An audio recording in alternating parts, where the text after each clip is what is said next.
Good afternoon, good afternoon, good afternoon. A very good afternoon to all. Sakshi Pal, Surya Mani, Neelam Yadav, Jyoti Sharma, Shubham, क्या हाल है भैया आप लोगों के? बढ़िया, फर्स्ट क्लास, शानदार, जानदार, एकदम झकास, अल्टीमेट, फुल मौज। हाँ जी।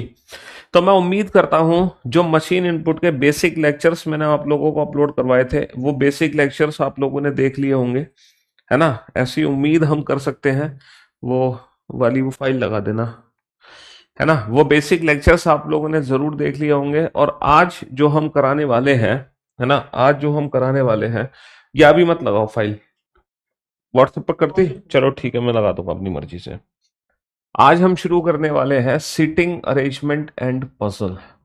और आप लोगों को पता ही है, सिटिंग अरेंजमेंट और पजल से related, sitting arrangement and puzzle, ये टॉपिक ऐसा है, सिटिंग अरेंजमेंट, है ना, सिटिंग अरेंजमेंट टॉपिक ऐसा है जिससे रिलेटेड पहले तो एग्जाम में क्वेश्चंस नहीं बनते थे, लेकिन अगर देखा जाए लास्ट 2-3 ईयर से सिटिंग अरेंजमेंट से रिलेटेड और पजल से रिलेटेड क्वेश्चन डेफिनेटली हमारे एग्जाम में पूछा जा रहा है ना, डेफिनेटली।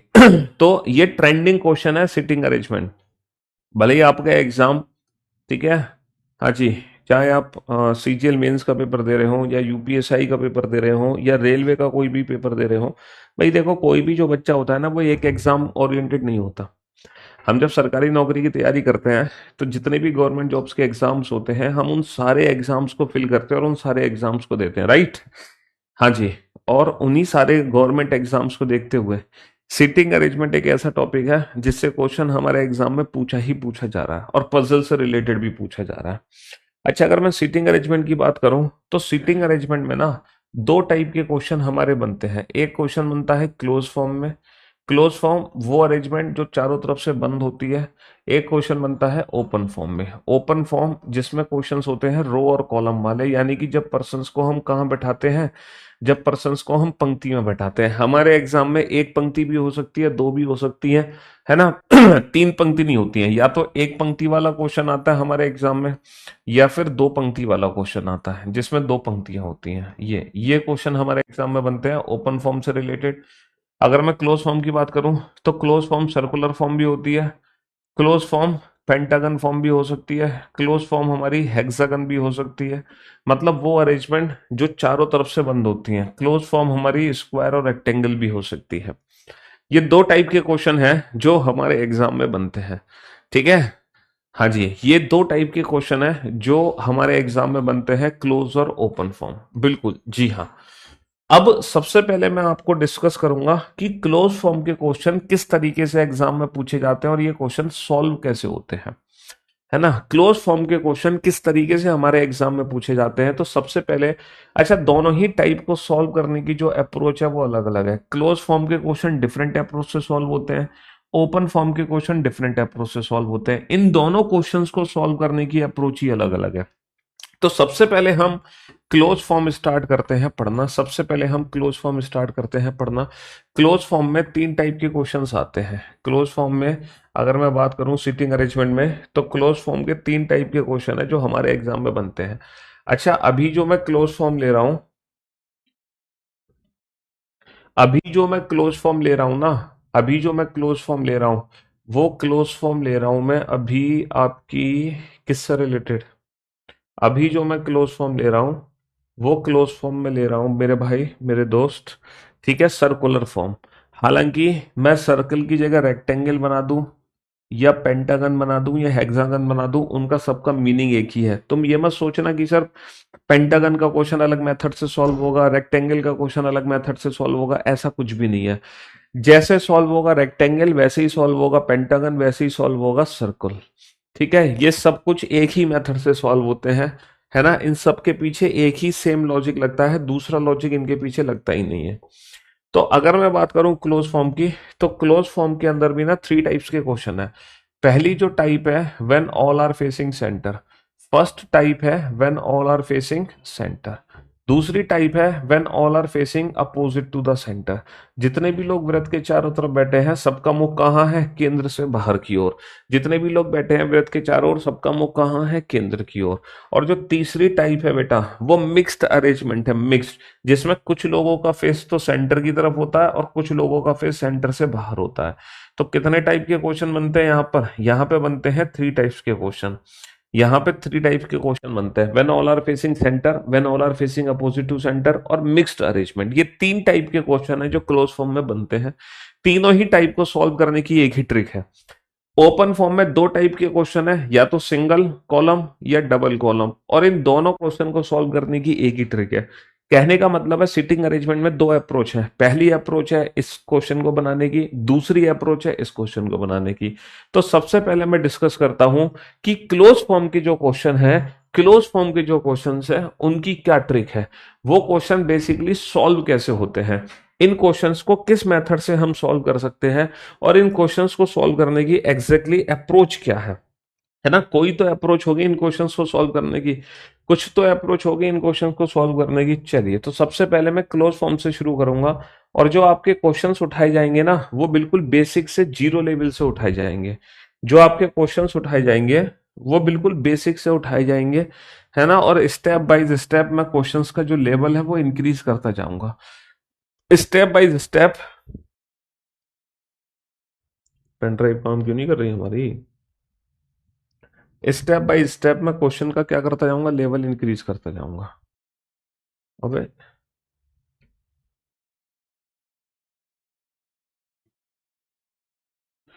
पेन ड्राइव रीड ही नहीं हो रही भाई। तुम्हारे साथ डेली एक नया केस आ जाता है।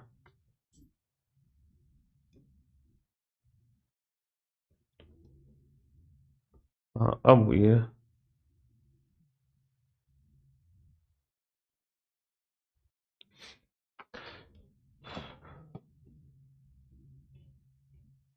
फिर गायब हो गई यार यहाँ से।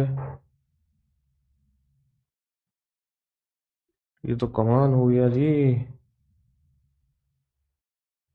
एक सी टर्म्स है जो यूज होती है, जैसे कि लेफ्ट और राइट। तो आप लोगों को लेफ्ट राइट का मतलब बहुत अच्छे से पता होगा कि लेफ्ट क्या होता है, राइट क्या होता है ना। यहाँ पे जो टर्म्स यूज होती हैं, लेफ्ट राइट टर्म्स यूज होती हैं, है ना। बाईं ओर और दाईं ओर, बाईं ओर और दाईं ओर। बाईं ओर कब बैठाना है, दाईं ओर कब बैठाना है। यहाँ पे एक वर्ड यूज होता है who, home, who, home, whose, ठीक है, डेट और विच। आप लोग जानते हैं ये जो वर्ड है ये किसको रिप्रेजेंट करते हैं? जो कि, जो कि, जिसकी, जो कि, जिसकी, जिसमें, जो कि, जिसकी, जिसमें, जिससे। अरे यार, ये पेनड्राइव रीड नहीं हो रही। जो कि, जिसकी, जिसमें, ये जो वर्ड है ये किसको रिप्रेजेंट करता है? ये रिप्रेजेंट करता है सेकंड पर्सन को। पता है ना आप लोगों को ये सेकंड पर्सन को रिप्रेजेंट क्यों करता है? हाँ, चेक करो आगे। जैसे कि लिखा हुआ है ना, A is a brother of B. A B का भाई है, comma, who is the father of C, who is the father of C, है ना। ए बी का भाई है, कॉमा, जो कि सी का, अभी देखो चली जाएगी यहाँ से। ए बी का भाई है, कॉमा, जो कि सी का पिता है। ए बी का भाई है, कॉमा, जो कि सी का, आई नहीं रहे है। कहाँ नीचे होगी? यही तो आएगी ना, सी डी, और यहाँ पे आएगी ना फाइल। गायब हो जा रही है पेन ड्राइव, खराब हो गई क्या? हाँ, इसको पेन ड्राइव को ना किसी एंटीवायरस डला हुआ है किसी सिस्टम में? एंटीवायरस है किसी में? कहीं भी एंटीवायरस नहीं है अपने पास? हाँ, इसको स्कैन कर लो एक बार, वायरस है शायद इसमें। स्कैन करके इसको फिक्स करो, है ना। ऑनलाइन एंटीवायरस से कर लो, ठीक है। हाँ जी। तो A is the brother of B, comma, who is the father of C. इस सेंटेंस का मीनिंग क्या है? सर, ए बी का भाई है, A is a brother of B, A B का भाई है। Who is the father of C, ये जो हु वर्ड है बेसिकली ये बी को रिप्रेजेंट कर रहा है, जो कि सी का पिता है। तो ये जो की वर्ड किसके लिए है? बी के लिए है। ए बी का भाई है, जो कि सी का पिता है, मतलब बी सी का पिता है।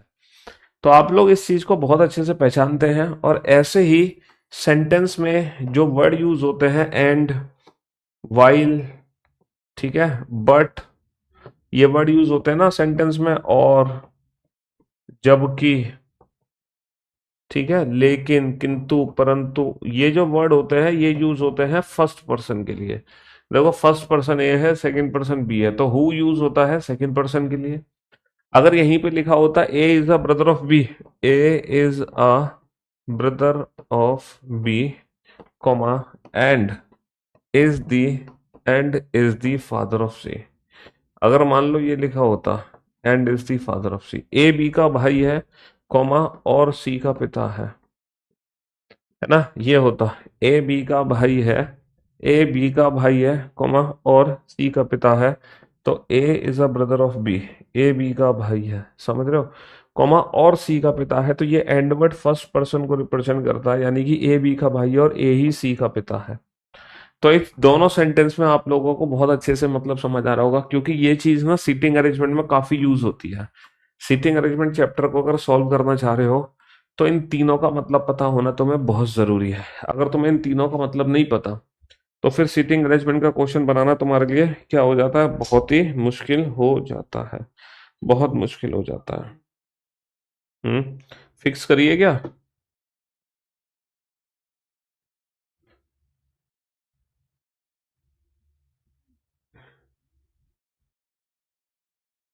क्या हो गया, बोर्ड खराब हो गया या पेन ड्राइव?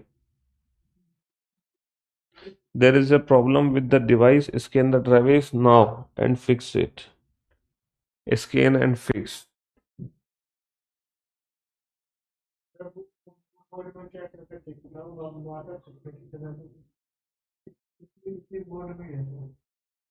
अच्छा, वहाँ उस बोर्ड में चल रही है,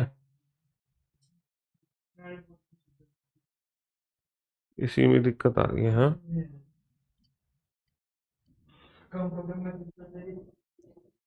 एक सेकेंड, कंटिन्यू विदाउट स्कैनिंग।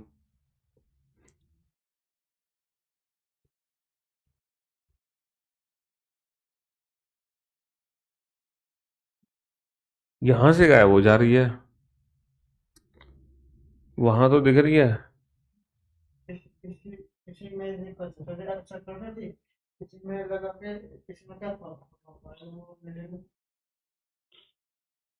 अच्छा,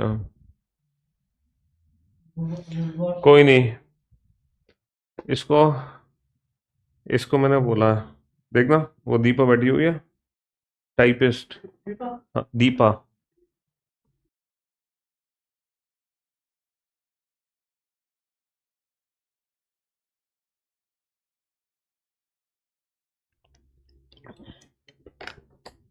मुझे एक डाउट है, क्लास नंबर में नॉन वर्बल रीजनिंग में क्वेश्चन नंबर 12 था। हो सकता है जल्दबाजी में बेटा मैंने कोई गलत ऑप्शन टिक कर दिया हो, मे बी हमारी गलती हो सकती है। एसी, अरे 27 पे चला रखा, 27 पे चला है।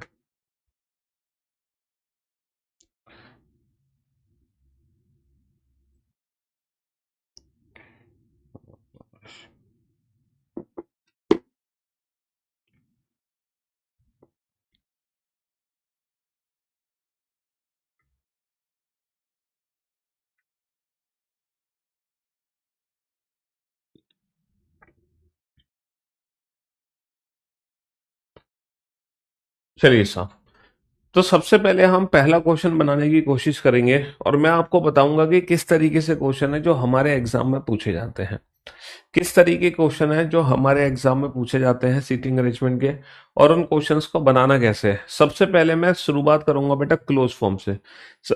सबसे पहले हम कहां से शुरुआत करेंगे? क्लोज फॉर्म से शुरुआत करेंगे क्वेश्चन सॉल्व करना। पहले हम क्लोज फॉर्म को सॉल्व करेंगे, जैसे कि ये क्वेश्चन आपके सामने है। देखो, पहला क्वेश्चन मैं आपको सॉल्व करके दिखाऊंगा, उसके बाद जब क्वेश्चन आएगा तो आप लोग सॉल्व करना। ये पहला क्वेश्चन है, मुझे सॉल्व करने दो। देखो क्वेश्चन क्या है, 8 एग्जीक्यूटिव है, J K L M N O P Q are sitting around a circular table facing a table for a meeting. 8 executive J K L M N O P और Q एक गोल मेज के गिर्द एक बैठक करने के लिए बैठे हैं।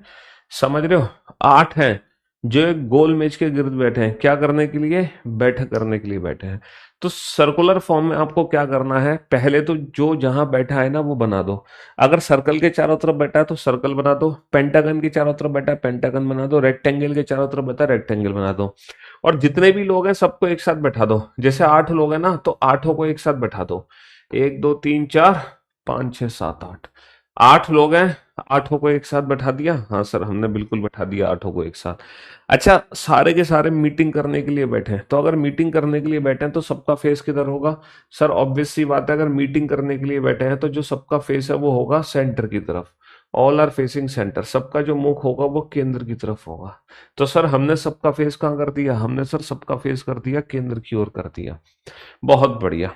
तो ये सबसे पहला स्टेप है, this is the first step.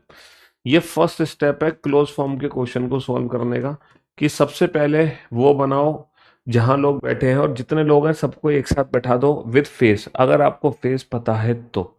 अब हम सेकंड स्टेप पे चलते हैं। J is second to the right of P. J किसके दाईं और दूसरा है पी के। तो सबसे पहले किसको बैठाना है? सबसे पहले पी को बैठाना है। और देखो क्लोज फॉर्म में फर्स्ट पर्सन को मैं अपनी मर्जी से कहीं भी बैठा सकता हूं। J is second to the right of P. J जो है पी के दाएं दूसरा है, तो पी को मैं पूरे सर्कल में कहीं भी बैठा सकता हूं अपनी मर्जी से। पी को मैं पूरे सर्कल में अपनी मर्जी से कहीं भी बैठा सकता हूं। पी को मैं पूरे सर्कल में अपनी मर्जी से कहीं भी बैठा सकता हूं। पी को मैंने बैठा दिया। पहले व्यक्ति को हम अपनी मर्जी से बैठा सकते हैं, बाकी के जितने व्यक्ति है ना वो इसी से लिंक होते चले जाएंगे। जे पी के दाईं ओर दूसरा है, तो पी को हम बैठा चुके हैं, तो पी का दाईं ओर दूसरा, पी का सेकंड नाइट 1 2। पी के सेकंड नाइट पे कौन आ गया? जे आ गया। हु वर्ड किसके लिए है? हु वर्ड पी के लिए है। P is third to the right of K, है ना। जो की वर्ड किसके लिए है? जो की वर्ड है पी के लिए। पी के दाएं को तीसरा है। पी किसके दाएं तीसरा है? ये किसके दाएं तीसरा है? के। अगर ये के थर्ड राइट पर है तो के को यहां बैठा दो। और के थर्ड राइट पर कौन हो गया? पी। के थर्ड राइट पर कौन हो गया? पी हो गया। बहुत बढ़िया। M is second to the left of O. Who word किसके लिए है? ओ के लिए है। O sits between P and J, है ना। एम ओ के बाएं को दूसरा है। जो की वर्ड किसके लिए है? जो की वर्ड है ओ के लिए। ओ पी और जे के बीच में है। ओ पी और जे के बीच में है। तो पी और जे के बीच में कौन है? पी और जे के बीच में कौन है? पी और जे के बीच में ओ है। पी और जे के बीच में कौन है? पी और जे के बीच में ओ है। और ओ के बाईं ओर दूसरा कौन है? ओ के बाईं ओर दूसरा 1 2। ओ के बाईं ओर दूसरा एम है। तो जब हम पहला व्यक्ति बैठाते हैं ना, तो उसी से रिलेट करते हुए सारे व्यक्ति बैठाते चले जाओ। कभी कभी क्या होगा, एक व्यक्ति के बैठने की 2 पॉसिबिलिटी आएंगी, तो आपको 2 सर्कल नहीं बनाने हैं, क्योंकि है ना 2 सर्कल या 3 सर्कल या 4 सर्कल बनते हैं बैंकिंग वाले क्वेश्चन में।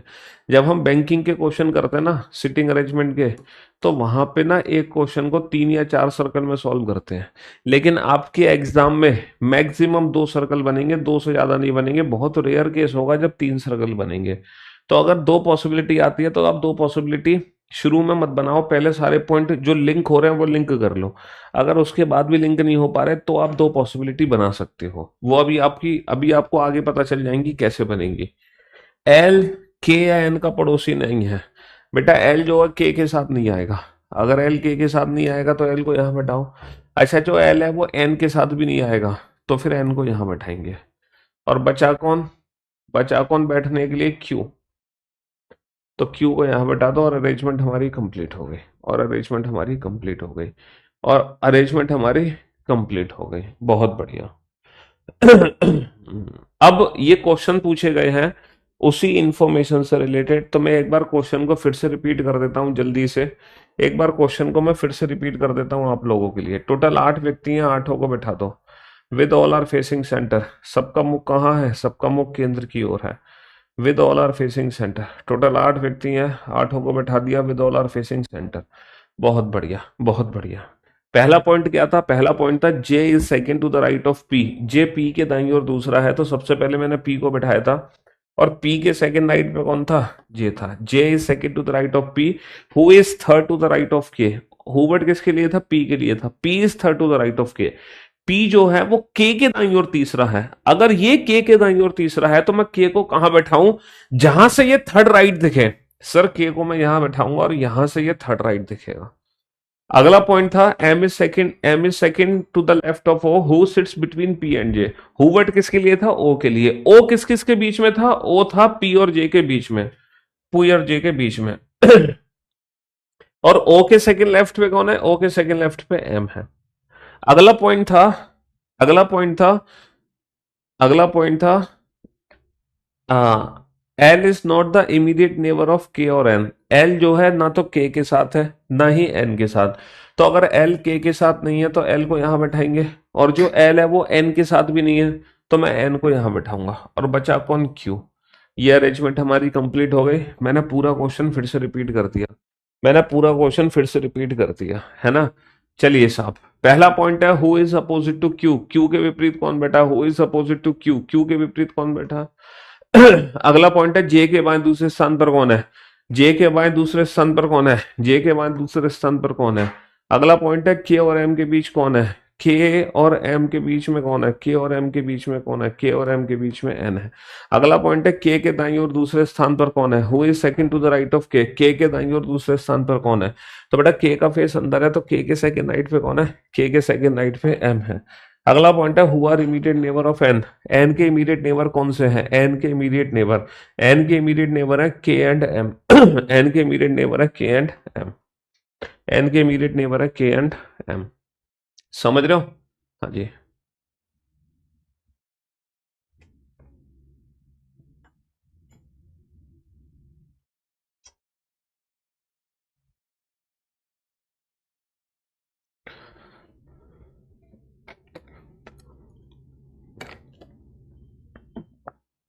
चलो, अब इस क्वेश्चन को आप लोग सॉल्व करो। अब इस क्वेश्चन को आप लोग सॉल्व करो जल्दी से फटाफट से। जो मेथड मैंने आपको बताया है सेम वही मेथड यूज करना है आपको।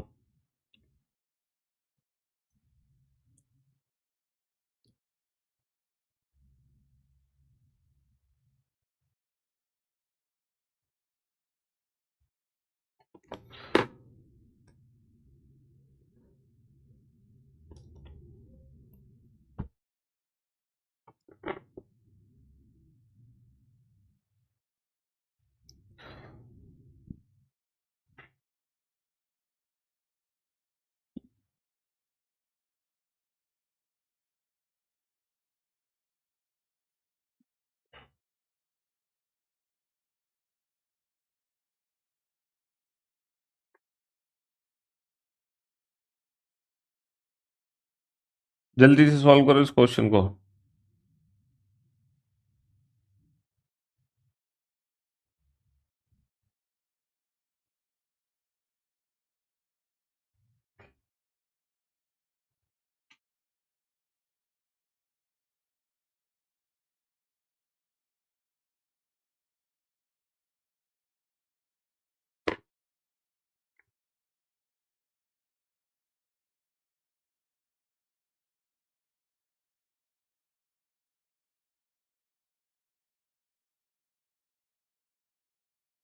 फटाफट से।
हाँ जी।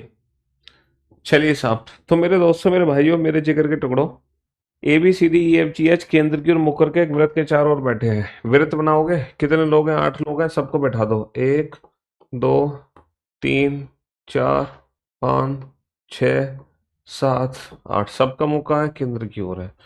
पहला पॉइंट है ए एच के दाएं को चौथे स्थान पर है और एफ के बाएं को दूसरे स्थान पर है। और ए, अरे यहाँ का वाईफाई है इस रूम का? हाँ दे ना, स्कैनर दो वाईफाई का। ए एच के दाएं चौथा है। A is fourth to the right of H. पहले पूरे सर्कल में कहीं भी एक पर्सन को बैठा लो एच को, है ना, पूरे सर्कल में कहीं भी बैठा लो एच को।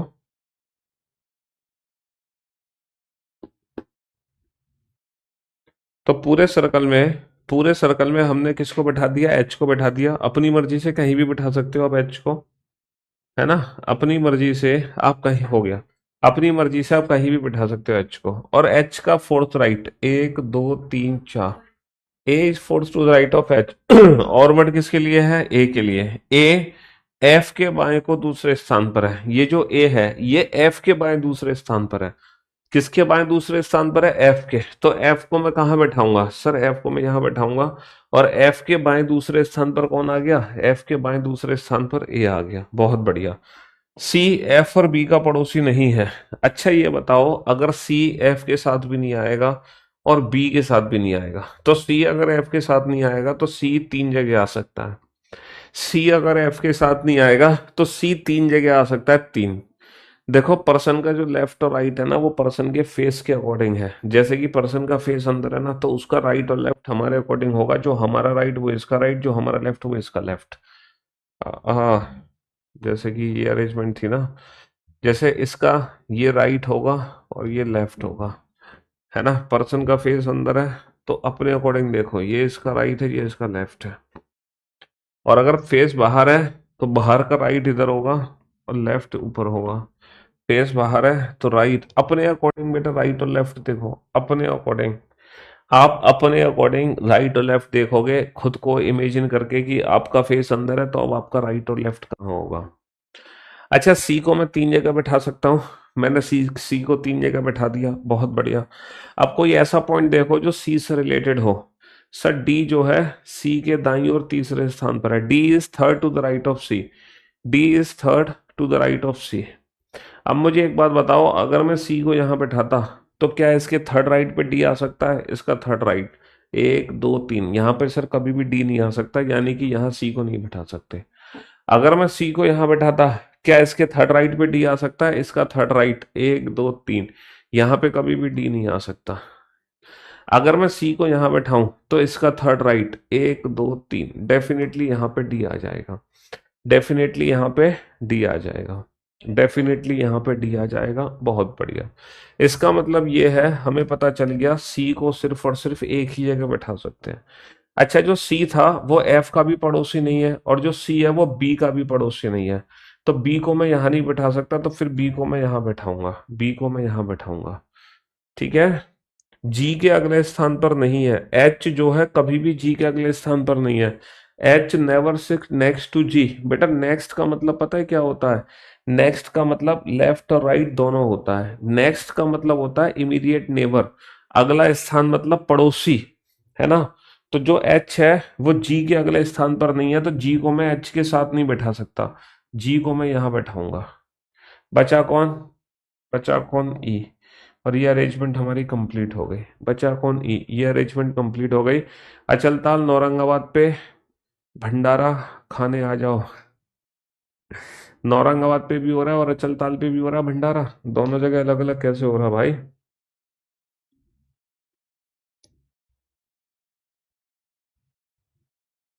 हम्म।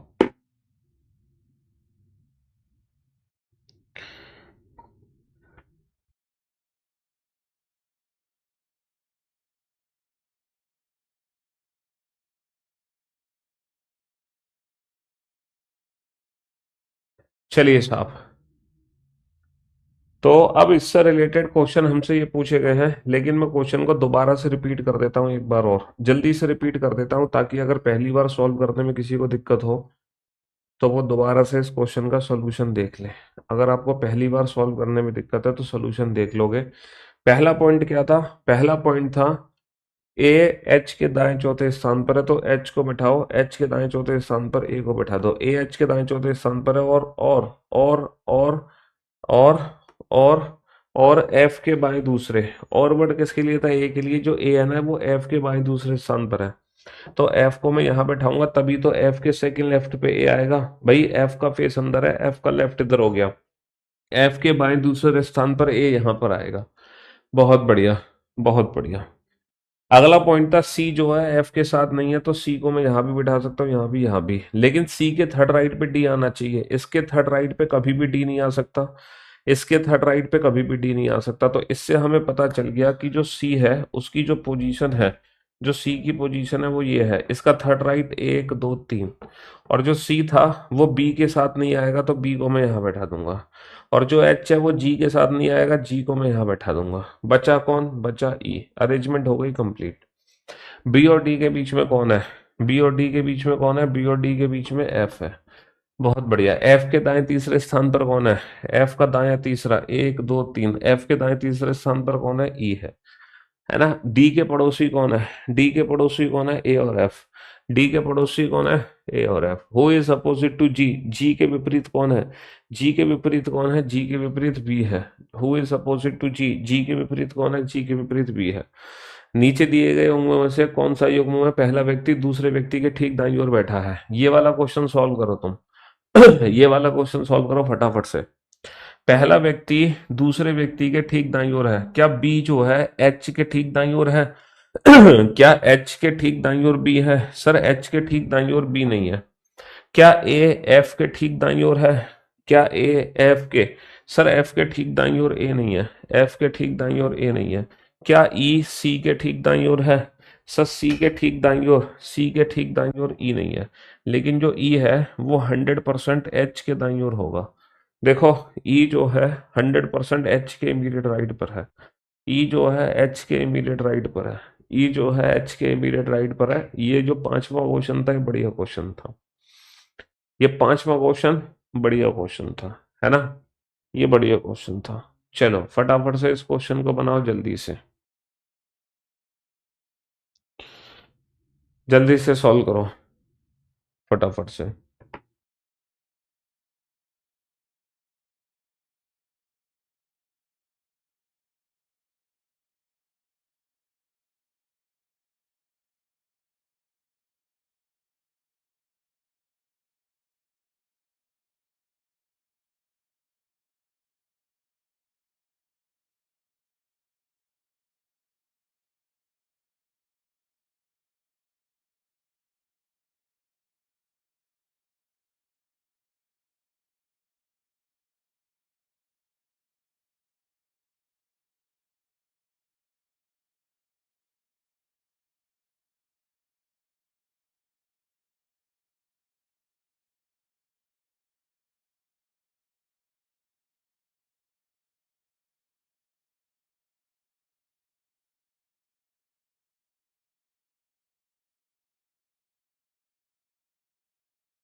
चलिए साहब, कितने लोग हैं? 8 लोग हैं, व्रत के चारों ओर बैठे हैं, सबका मुंह कहाँ है? सबका मुंह केंद्र की ओर है। 8 लोग हैं, 8 लोग हैं, व्रत के चारों ओर बैठे हैं, सबका फेस कहाँ है? सबका फेस केंद्र की ओर है। तो with all are facing centre बना दो 8 लोगों को। बहुत बढ़िया, बहुत बढ़िया। चलिए साहब, who are immediate neighbour of H? अच्छा, पहला पॉइंट है पी एम के बाएं तीसरा है ना? P is third to the left of M. P M के थर्ड लेफ्ट पर है, तो पहले एम को बैठाओ। पूरी अरेंजमेंट में एम को कहीं भी बैठा सकते हैं। इसका थर्ड लेफ्ट, 1 2 3, इसके थर्ड लेफ्ट पे कौन आ गया? इसके थर्ड लेफ्ट पे पी आ गया। P is third to the left of M, P M के थर्ड लेफ्ट पर है। एंड वर्ड किसके लिए है? एंड वर्ड पी के लिए है। और second to the right of T, और जो पी है ना, वो second to the right of T है, यानी कि टी के दाईं ओर दूसरा। जो पी है वो टी के दाईं ओर दूसरा है, पी टी के सेकेंड राइट पर है। तो टी को कहाँ बैठाऊं? जहां से सेकेंड राइट देखे, टी के सेकेंड राइट पे कौन है? टी के सेकेंड राइट पे पी है। बहुत बढ़िया। N is second to the right of P. N P के सेकेंड राइट पर है, पी का सेकेंड राइट 1 2, पी का सेकेंड राइट एन। बहुत बढ़िया। R is second to the right of W. Who word किसके लिए है? हु वर्ड डब्ल्यू के लिए है। W is second to the right of M. W M के सेकेंड राइट पर है, एम का सेकेंड राइट 1 2। और डब्ल्यू के सेकेंड राइट पे कौन है? डब्ल्यू का दाई और दूसरा 1 2, डब्ल्यू के दाई और दूसरा आर है। F is not immediate neighbour of P. P के बगल में एफ नहीं है। पी आर टी डब्ल्यू, बचा कौन? एफ। नहीं, पी आर टी डब्ल्यू, बचा कौन? M N, P R T W, F and H. ये बन गया। क्वेश्चन क्या है? Who are immediate neighbour of H? M and W.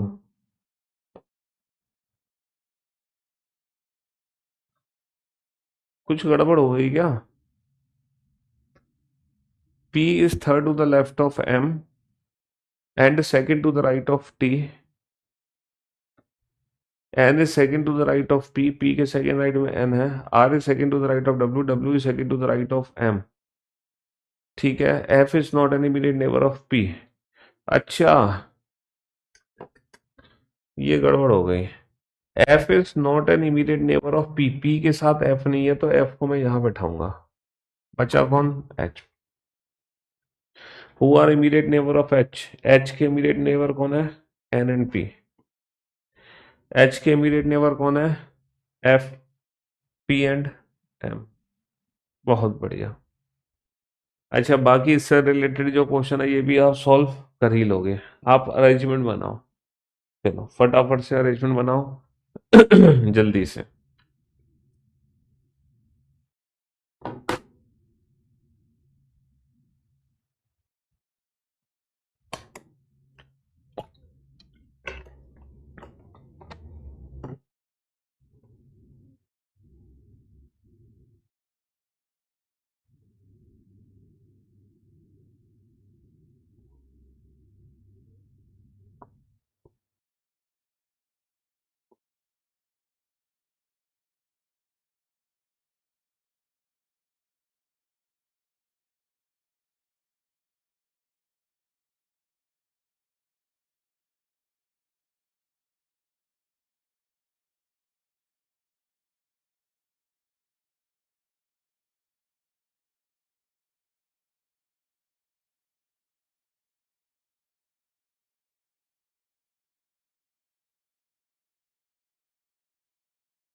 हाँ जी, सॉल्व करो फटाफट से। तो इस क्वेश्चन में क्या है ना, कितने लोग बैठे हैं? 8 लोग बैठे हैं व्रत की ओर मुंह करके। 1, 2, 3, 4, 5, 6, 7, 8। बहुत बढ़िया। ई और जी हमेशा एक दूसरे के निकट बैठते हैं। अच्छा, ई और जी निकट बैठते हैं, लेकिन ये डिसाइड नहीं कर पाओगे ई को लेफ्ट में बैठाना है या फिर ई को, है ना, ये हम डिसाइड नहीं कर सकते कि ई को लेफ्ट में बैठाएं या राइट में। ई और जी बगल में तो है, बट हम डिसाइड नहीं कर सकते कि ई को हम लेफ्ट में बैठाएं या राइट में, इसलिए इस पॉइंट को छोड़ दो। डी सी के दाएं को तीसरे स्थान पर है। D is third to the right of C. C को बैठाओ, सी का थर्ड राइट 1, 2, 3, सी के थर्ड राइट डी है। एफ एच के बाएं दूसरे स्थान पर है। एच के बाएं, एच को यहाँ बैठा सकता हूँ, एच के बाएं दूसरे स्थान पर एफ नहीं आ सकता। एच यहाँ आ सकता है, यहाँ आ सकता है, यहाँ आ सकता है। एच के बाईं ओर दूसरे स्थान पर एफ नहीं आ सकता। तो एच को मैं कितनी जगह बैठा सकता हूँ? 1, 2, 3, 4। लेकिन लेकिन अब इसका मतलब ये नहीं है कि मैं 4 पॉसिबिलिटी बनाऊंगा। अगर मान लो एच 2 जगह बैठता तो 2 पॉसिबिलिटी बना लेता, एक पॉसिबिलिटी में एच को यहाँ, दूसरी पॉसिबिलिटी में एच को यहाँ।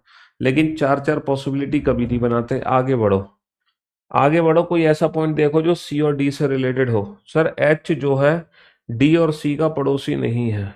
एच जो है डी और सी का पड़ोसी नहीं है, आखिरी पॉइंट है। एच डी और सी का पड़ोसी नहीं है, तो एच डी के बगल में नहीं आ सकता और सी के बगल में भी एच नहीं आ सकता।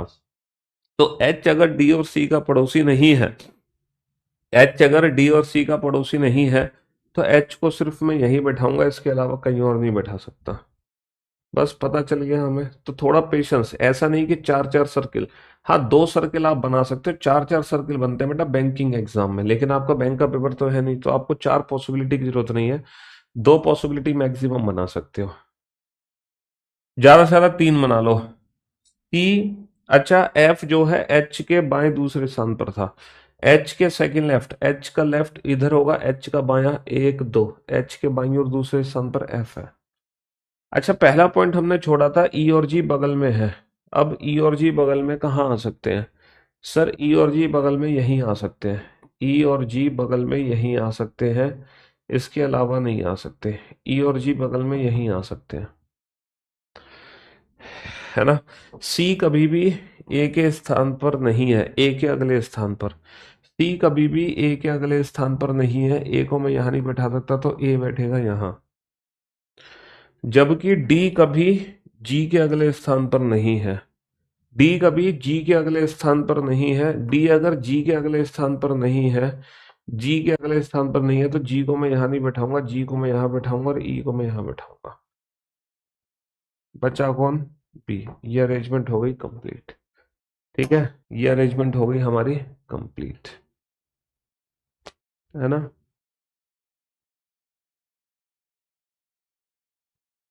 ये हो गई हमारी कंप्लीट। ठीक है, ये अरेंजमेंट हो गई कंप्लीट। अरेंजमेंट कंप्लीट हो गई तो ये सारे क्वेश्चन हम तुरंत की तुरंत सॉल्व कर सकते हैं। जैसे कि पहला क्वेश्चन है। अच्छा, मैं दोबारा से क्वेश्चन को रिपीट कर देता हूँ, दोबारा से रिपीट कर देता हूँ, ताकि अगर आपको कोई डाउट था पहली बार क्वेश्चन समझने में, है ना, अगर आपको कोई डाउट था क्वेश्चन को समझने में, तो पहला पॉइंट था E N G R neighbour. यहां से हमने क्वेश्चन शुरू नहीं किया, ई और जी पड़ोसी है ना। डी सी के दाईं ओर तीसरे स्थान पर है। सी का थर्ड राइट, सी को पूरे अरेंजमेंट में कहीं भी बैठा सकते हो, इसका थर्ड राइट, इसका दायां, इसका फेस अंदर है तो ये इसका दायां है, ये इसका राइट है। 1, 2, 3, सी के थर्ड राइट पे डी हो गया, बहुत बढ़िया। एफ एच के बाईं ओर दूसरे स्थान पर था। एच, एफ जो है एच के सेकंड लेफ्ट पर है, एच के सेकंड लेफ्ट पे एफ नहीं आ सकता। एच को यहाँ बैठा सकते हैं, यहाँ बैठा सकते हैं, यहाँ बैठा सकते हैं। एच के सेकंड लेफ्ट पे एफ नहीं आ सकता, तो एच को 4 4 जगह बैठा सकते हैं। लेकिन एक पॉइंट था लास्ट वाला, कि जो एच है वो कभी भी डी और सी के बगल में नहीं है। एच अगर डी और सी के बगल में नहीं है, तो ये वाली अरेंजमेंट हटा दो, यहाँ से ये भी हटा दो। एच सी के बगल में नहीं है, ये भी हटा दो, ये भी हटा दो। अच्छा, एच के सेकंड लेफ्ट पे कौन है? एफ। और ई और जी एक साथ बैठेंगे, ई और जी को एक साथ बैठा दो, लेकिन जो जी था वो कभी भी डी के बगल में नहीं आएगा। जी, ई और जी यहाँ आएंगे, लेकिन जी डी के बगल में नहीं आएगा, तो जी नीचे और ई यहाँ। और जो ए है वो सी के बगल में नहीं आएगा, तो ए ऊपर। अब बचा कौन? बी। डी के तुरंत दाएं कौन बैठा है? Who is immediately right of D? D के तुरंत दाएं कौन है? एफ। जी के संदर्भ में डी का स्थान क्या है? जी के संदर्भ में डी का स्थान क्या है? जी के संदर्भ में जी के दाईं ओर दूसरा है, जी के सेकेंड टू द राइट, है ना। 6 टू द लेफ्ट भी है, 1 2 3 4 5 6। ये 6 टू द लेफ्ट भी है, या फिर हम कहें सेकेंड टू द राइट।